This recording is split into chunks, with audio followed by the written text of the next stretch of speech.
অত্যন্ত মিথ্যাবাদী। আপনার বিপক্ষে গেলে তো মিথ্যা, আমি নেগেটিভ না, আমার বিপক্ষে যাওয়ার দরকার নেই তো। সৈয়দপুর বিমানবন্দরে দেশে ৭৪ লক্ষ আজকে টাকা নিয়ে ধরা ঘটনাগুলো পড়েছে ঘটছে তো, ঠাকুরগাঁও জেলা জামাতের আমির, এটাও দেশে বলেন একটু। আজকে ঘটনাগুলো ঘটছে তো, মিডিয়াগুলো আসতেছে তো, অসুস্থ হয়ে গেলে মিডিয়াগুলো আসতেছে না। বলেন। আসসালামু আলাইকুম রহমতুল্লাহ, সবাইকে সালাম। আমার কথা হলো ৯৫ সালে যখন খালেদা হাসিনা হাসিনা হাসিনা যখন ৯৫ সালে ক্ষমতা আসছিল, ২০০১ সাল পর্যন্ত হাসিনা ক্ষমতায় ছিল। এরপর খালেদা জিয়া যখন ক্ষমতা আসে ৪ দলীয় জোটের মাধ্যমে, তখন আমরা এই আলামত গুলা দেখছিলাম।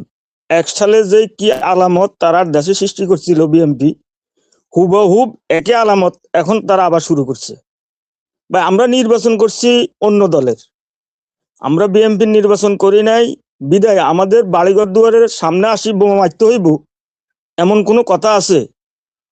তো আমরা তো ঘরে ঢুকে গেছি, ঘরে ঢুকে যাইবার পরও রাস্তার মাথায় আসি বোমা মারে।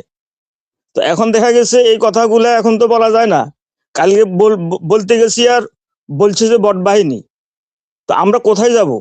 এখানে ভোটের পার্সেন্টেজ কতটুকু? 2%।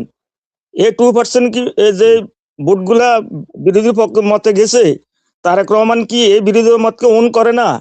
তাইলে ওন যদি না করে উনি বলে দেখ।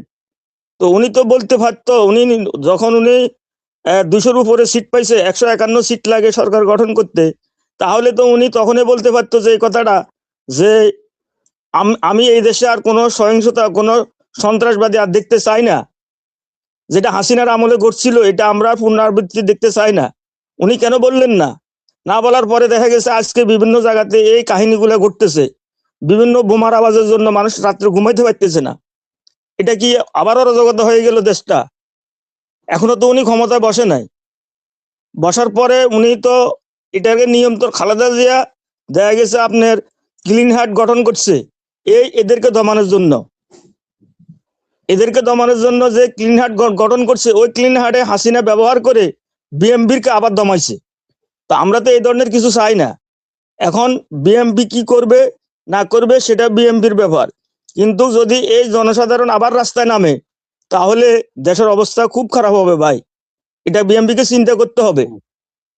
এই ফেসিবাদকে যে মূল এত শক্তিশালী ফেসিবাদ ছিল, সেই ফেসিবাদ আজকে ভারতে যাই ফলাইছে, কিন্তু তাকে কে দৌড়াইছে? এই দেশের সাধারণ মানুষ, ছাত্ররা। বিএমপির তারেক রহমান এটাকে মাথায় নিতে হবে যে আমি, জনগণ আমাকে ভোট দিছে, আমরা বিএমপিকে স্বাগতম জানাই, কিন্তু স্বাগতম মানে এটা না যে আমাদেরকে রাস্তাঘাটে ঘরের ভিতরে আসি মারবে, এটা আমরা ছাড় দিব। কিন্তু আমরা অথচ নির্বাচনের পরে ঘরে চলে গেছি, এরপর আমাদের ঘরের রাস্তার মাথায় আসি বোমা মারে। এই ধরনের তো দেশ আমরা চাই না ভাই। নির্বাচনে হার জিত আছে, কেউ হারবে কেউ জিতবে, সবাই তো জিতবে না। তাহলে সামান্য মুষ্টিমা সামান্য ভোটে তারা জিতছে। এখন তারা বিরোধী দলকে যেভাবে আপনার ধমকাইতেছে, অত্যাচার করতেছে, এগুলো তো কাম্য না ভাই। আর এই কথাগুলো আমরা বললেই বট বাহিনী। কালকে একজন আপনার এখানে অতিথি রবি ভাই বলছে বট বাহিনীর এই কথাগুলো বলে। বাস্তবতার টিভি চ্যানেলে আপনি দেখেন না এগুলা? আর লক্ষ্মীপুরে যে উনি বলছেন লক্ষ্মীপুরের কথা, লক্ষ্মীপুরে প্রত্যেকটা চ্যানেলের মধ্যে, প্রত্যেকটা মিডিয়ার মধ্যে আসছে এনি চৌধুরী ৮০ লক্ষ টাকা সহকারে ধরা খাইছে। কোন মিডিয়া আসছে ২ কোটি টাকা। এরপরে না আপনার যারা ধরছে তারা বলছে পরবর্তীতে যে ওনার কাছে ১৫ লক্ষ টাকা পাওয়া গেছে। তাহলে উনি তো আপনাকে এটাকে ৮০ লক্ষ টাকা এসেছিল, এনি চৌধুরী নিউজটা প্রথম ৮০ লক্ষরই এসেছিল, পরবর্তীতে ৮০ লক্ষ ছিল, কোন মিডিয়া আসছিল মনির ভাই মাফ করবেন আমাকে, মনির ভাই মাফ করবেন, ২ কোটি টাকাও আসছিল। তাহলে এই কথাগুলো এখন বললে মাফ করবেন, একটু বলতে চাই আমি। ঠাকুরগাঁও আপনি কি আলোচক নাকি ভাই? আপনি যে দর্শক ভাই, আপনি দর্শক, আপনি আমার নিয়ে কথা বলবেন না। আপনি কি এখানে আলোচক? আপনি কি এখানে আলোচক? আপনি সবসময় নেগেটিভ কথা বলেন, আপনি অত্যন্ত মিথ্যাবাদী। আপনার বিপক্ষে গেলে তো মিথ্যা, আমি নেগেটিভ না, আমার বিপক্ষে যাওয়ার দরকার নেই তো। সৈয়দপুর বিমানবন্দরে ৭৪ লক্ষ টাকা নিয়ে ধরা পড়েছে ঠাকুরগাঁও জেলা জামাতের আমির, এটাও বলেন একটু। আজকে ঘটনাগুলো ঘটছে তো, মিডিয়াগুলো আসতেছে তো, মিডিয়াগুলো আসতেছে না বলেন। ৭৪ লক্ষ টাকা নিয়ে ধরা পড়েছে বলেন। সিরাজগঞ্জে ওদের টাকা দিতে গিয়ে, ভোট কিনতে গিয়ে দৌড়ে সাংবাদিকের ক্যামেরা থেকে দৌড়ে পালিয়েছে, এটাও একটু বলেন। খালি একটা বলেন কেন?